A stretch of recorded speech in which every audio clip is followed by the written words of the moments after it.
Welcome to the Global Goals Studio. Our guests now are Maria Cristina, MC Gonzalez Noguera, Amanda Nguyen, and Jessica Posner Odede. This is a particularly heartbreaking and cruel consequence of the pandemic. Domestic violence, physical, sexual, and psychological, has increased by up to 30% in some countries. How can we protect women? And how can they protect themselves from violence at home with no end in sight to the pandemic? I'd love to hear what you all think about this. Amanda, I'll start with you. Sure. This is something, unfortunately, that we've seen in the wake of other disasters, things like natural disasters, economic hardship that can fall. And this specific pandemic has the ingredients that exacerbate the issues of domestic and sexual violence. So widespread job loss, closed quarters and quarantine, movement restrictions. And what is incredibly important is that we realize, one, that survivors deserve to have access to resources, and two, although we all may be feeling feelings of isolation, that we are able to provide resources for survivors because they are also feeling even more so isolated. There are countries, advocates that have been producing programs to let survivors be able to get the help that they need in a secret way.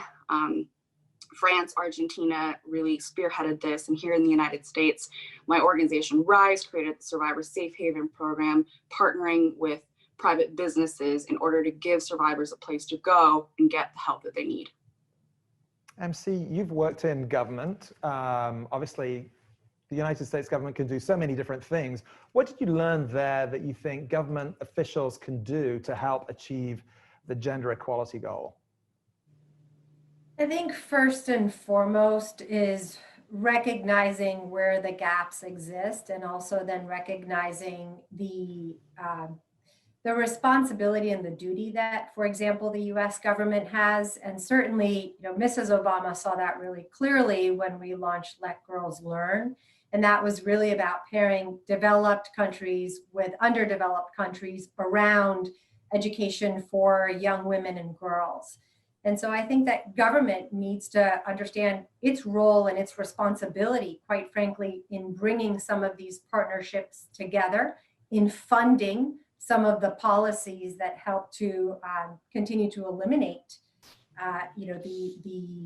the situations and the systemic situations that exist in countries around the world. Thank you, MC. And Jessica, you have such a specific and unique vantage point from your extensive international experience.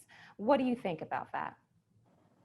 So I think that the pandemic represents an unprecedented challenge for women and girls. We're seeing increases in pregnancies, a whole generation of girls who might never go back to school.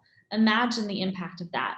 But I think what we're also seeing, and from my vantage point here in Kenya and at Girl Effect, we use the power of technology to leapfrog challenges and opportunities for girls. And I think realistically, the world wasn't working for adolescent girls before the pandemic. Services were not girl-friendly. They were not reaching girls. Billions of dollars have been invested in healthcare and education and economic empowerment services. Even when they're free, girls aren't utilizing them. Why is that? Because girls don't see these services as being for them. So I think while this is an incredible challenge, there's also an opportunity and a call to action to build back a world that is better for adolescent girls, because the world before this wasn't working either. MC, just briefly, we've got to take a break soon, but from the private sector perspective, obviously Estee Lauder Company hires a lot of young women as their talent, as their employees. What do you see about their desire to be engaged with these issues? Obviously, maybe as a part of their work, but even if they're not, the main subject of what the business does. Sure, Richard. I mean, 84% of our working population are women. And so for us, it is about the partnerships, making sure that we are truly committed to our partners around the world, whether it's Africa, whether it's India, whether it's the United States, and particularly in a time like now during COVID, double down on those partnerships. Okay, we're going to take a short break there. Thank you for staying with us. Please just stick around here. We're going to take a short break. You're watching the Global Goals Studio. What's a citizen? It's believing in something and doing something about it, being responsible and following through on promises. We're a company of 135,000 citizens. And we have a plan to work toward a greater good, a better future to share, one that will move us all forward. Citizen Verizon, our plan for economic, environmental, and social advancement.